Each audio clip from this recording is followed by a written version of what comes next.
Exactly. You're making stupid choices thinking, oh, this muffin is healthy. I'll just eat the muffin instead of the donut. But the muffin has more calories than the donut. So who's the stupid one? Who's the moron? You are.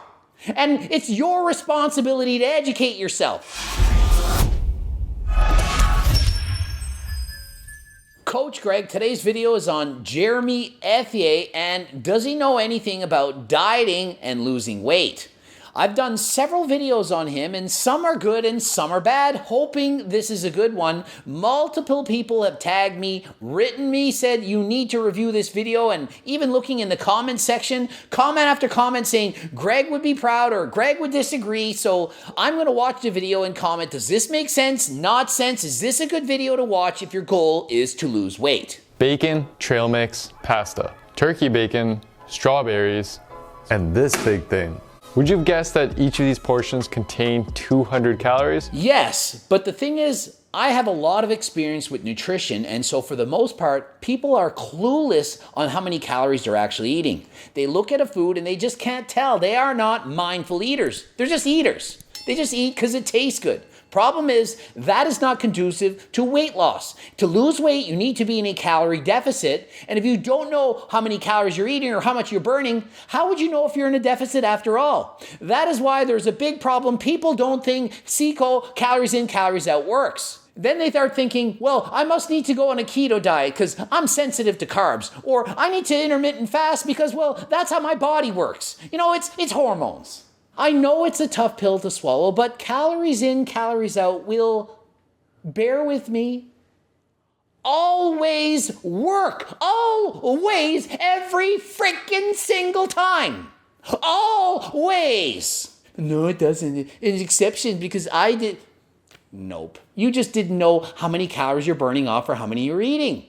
If you're in a deficit, you're going to lose weight, and that means every single human being on this planet can lose weight if they actually want to. When people first start out with a diet, they are totally unaware of just how calorie dense typical food options that they're used to eating really are. Exactly. You don't know how many calories are in the foods that you're eating. You eat them, and then when you diet, you're like, oh, why didn't I lose weight? I ate all this healthy food. Meanwhile, the healthy food had abundance of calories. Oh, you ate a lot of avocados and nuts and peanut butter?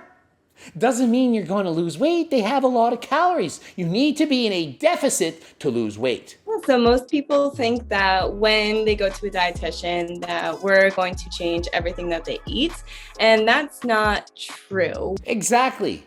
You don't need to change everything about what you're eating to lose weight. The key is to try to eat as close to what you're already eating that you already enjoy, but lower the calories. If you make people completely change how they like eating, the success rate, about 5%. 95% of diets fail. So rather than going on a diet which most likely you're just going to fail anyway, why not do something that will make sense that you can do for the rest of your life? People make poor food choices. This makes it extremely difficult to not only achieve a calorie deficit, which is the thing that you need to lose fat. Exactly. You're making stupid choices thinking, oh, this muffin is healthy. I'll just eat the muffin instead of the donut. But the muffin has more calories than the donut. So who's the stupid one? Who's the moron? You are. And it's your responsibility to educate yourself. If you're morbidly obese and you go through life not caring, I don't care, I just eat, and you laugh at other people that are eating healthy, that is on you when you get older and you die of a freaking heart attack. So you need to take action, take control, educate yourself, and start eating healthier food, but not just healthy food that allows you to be at a healthy weight. What good is eating healthy if you're 100 pounds overweight? It's not good. So make the changes that you need to make so that you lose weight and be healthy. I'm not saying you need to be perfect, but halfway there. Better than you are right now. Don't make changes that are not life sustainable. Make changes that you can stick to for the rest of your life. But it also makes adhering to that deficit even more challenging, especially when hunger and fatigue sets on later in the diet. Exactly. If you don't like what you're eating or you're always hungry, what chance do you have to stay on that diet? Even Will Tennyson's willpower would run out eventually if he ate foods that didn't taste good or he was always hungry. That's why I created the Circle Diet and made the cookbooks. Low-calorie, delicious, amazing recipes that don't change how you eat, It just changes the calories in the foods you're already eating. You can eat every freaking thing you're eating. You just change it so that they're lower in calories. These protein sources are packed with a ton of additional fat and hence bring up their calorie counts quite a bit. And for those of you on keto and you're getting in your protein sources and you're thinking, well, as long as I eat keto and cut out the carbs, I'm not going to gain weight. It's not like that. Calories in, calories out. If you're eating ground beef, pork chops, fatty cuts of steak, those are high in calories. Also, whole eggs, a lot more calories than egg whites. So at the end of the day, calories in, calories out is what matters. So rather than having high fat, high calorie dense meats, choose lower calorie dense meats. But please, don't cut out all fats from your diet. You do need some healthy fats. Things like salmon and trout, those are also important because they have the healthy fats that you need in your diet. Next are carbs. Some of the most problematic snacks that we found with clients were foods like Oreos, potato chips, and cereal. And I think this is why carbs get such a bad name. People are carbophobes and they think that carbs are the enemy when in fact they're not. And I do believe everyone should eat carbs as part of their diet. It's because there are certain kinds of carbs that are highly palatable, that are high in sugar and high in calories. Things like chips and cookies and cereal, you can eat so much of them and not be full, and so the calories add up real quick. In comparison, fruits and vegetables have tons of carbs, but they're very low in calories. You need to eat so much of it to get the same amount of calories. Compare Oreos, cookies, and cereal to fruits and vegetables, and you can see just how much more fruits and vegetables you can eat for the equivalent amount of calories. So if you're looking for a snack, rather than reaching for a bag of Oreos, bag of chips, choose fruits and vegetables whenever possible. When used in moderation, these foods are perfectly fine, but let's be honest, when you're snacking on these foods, there is no way that you're stopping at these serving sizes. And I also notice this. Sometimes I'm not that hungry, and you walk by, you see the chips, you see the crackers, you see the cereal, and you grab a handful and you eat it. You weren't even that hungry, but once you get that taste, you want more.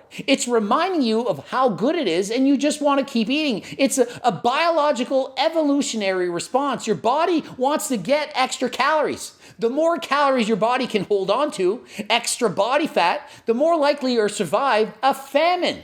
So it's a good adaptation. The problem is we don't need it anymore. Food is so readily available for most people that we don't need to store excess body fat to survive a famine in the winter. So rather than having high calorie dense foods around the house, get rid of them. Hide them. Keep them out of sight.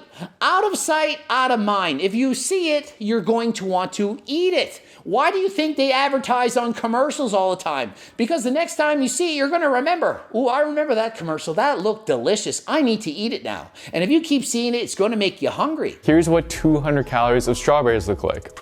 Here's what 200 calories of carrots look like.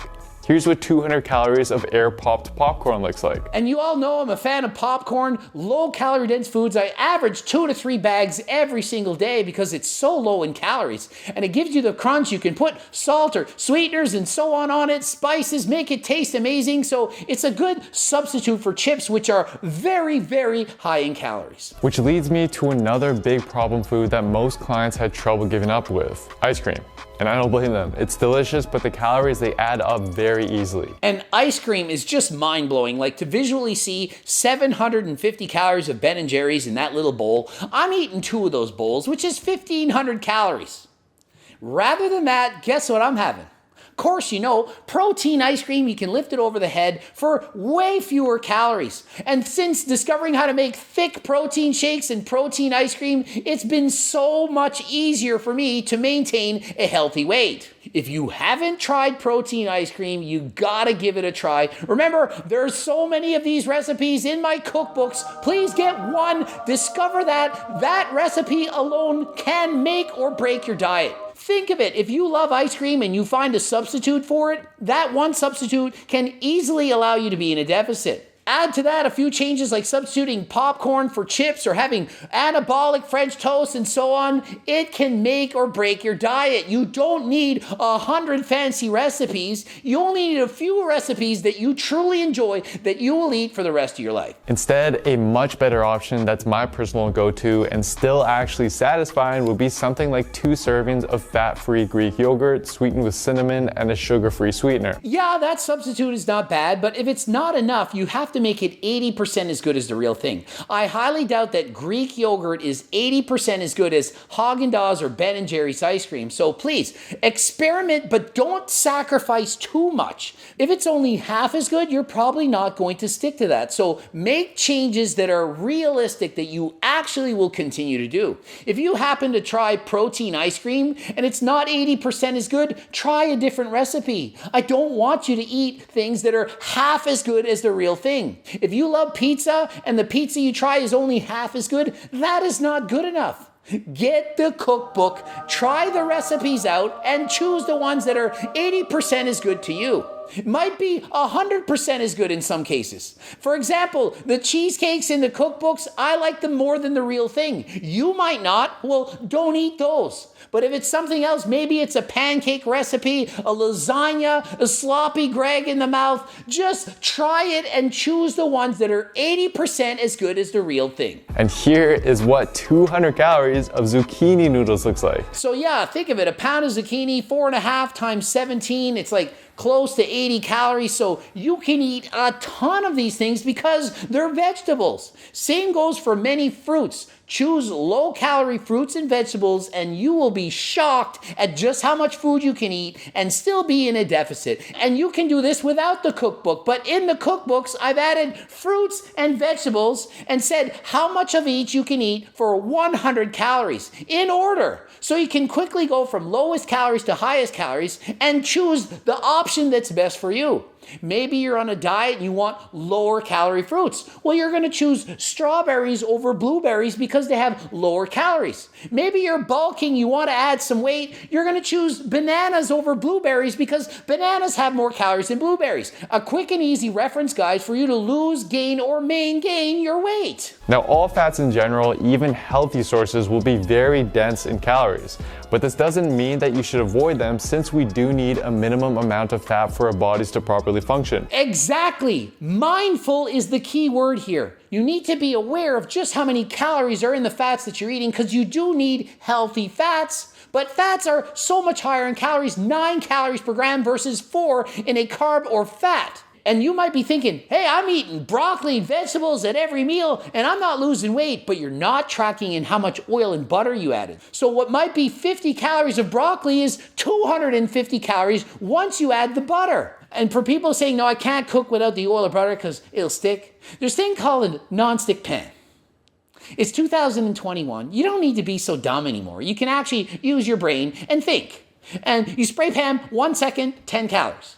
That's a lot better than adding 100, 200, 300 calories of oil in that pan every time you cook your omelet or French toast. Here is what 200 calories of avocado looks like. Here is what 200 calories of peanut butter looks like. And here is what 200 calories of trail mix looks like. So y'all think avocados and peanut butter and trail mix are healthy? Well, arguably, but not if you overeat them. And why eat dried fruit, which condenses the calories, when you can have fresh? Imagine how many more calories you can eat when eating raisins in comparison to eating grapes. It's important to not only get yourself familiar with their serving sizes, but actually spend the time to weigh out these foods when you consume them, just to ensure that you're not overeating. Exactly. Weigh out and measure these portions and figure out and learn for yourself exactly how many calories are in the foods that you're eating. You won't have to do it for the rest of your life, but at least start out by learning how many calories are in fats, oils, peanut butter, and so on. Once you have a good understanding of how many calories are in the foods that you're eating, you can then become a mindful eater. That is the goal that all people should strive for. I don't count every single calorie in the foods that I'm eating. And so I don't need to do that. I can make healthy decisions just by looking and comparing. I can say, well, I'm hungry for dessert. There's 800 calories in that pie and 400 calories in that cake. I probably should eat the 400 calorie cake, because if I eat the 800 calorie pie, I'll be in a calorie surplus. Does that make sense? It's mindful eating. It doesn't mean you can't have dessert, you can't have the cake, you can't have the pie. It just means that you're aware of how many calories are in it, and you decide for yourself, is it really worth it? Do I really need it? That's on you to decide. Now, one more problematic fat I want to talk about is salad dressings. As you can see, oil-based dressings don't provide much at all for 200 calories. And be careful when eating salads. It's not the salad itself that's the problem, it's how much toppings you're putting on it. Be mindful. Measure out that tablespoon of dressing and see just how much dressing you get for that many calories. Once you learn that, the next time you make your salad, you can be aware. Wow, I added 300 calories of cheese and 300 calories of dressing. That's 600 extra calories. There's 100 calories in the salad and 600 in the toppings. You can see just how much more food you're able to eat and how much easier it would be to suppress hunger and adhere to your diet by simply making smarter food choices. So literally what he's showing here is exactly the premise of my circle diet and why my cookbooks are so effective. I take regular foods that you like and I make them enjoyable, tasting 80% as good as the real thing. You don't have to stop eating the foods that you like. You just need to make the same meals but have them lower in calories. And on top of the cookbooks, I also have harder than last time supplements, protein powders, pre-workouts, fat burners, and so on. Please go to the website, click the link in the description. If you want to be a part of the team, you can be an ambassador, you can help sell and promote, and we will pay you for doing so. So please click the link in the description. We want you to be part of the team to sell the best supplements out there. Ending it here. GregDoucette.com for coaching, Greg Doucette IFBB Pro. Please get the cookbooks, the supplements, coaching plans from me and my team. And until next time, subscribe and click the bell button. I'm out. And of course, you all know I'm a fan of popcorn and Boys, get it. How did you get in? I thought I let you out.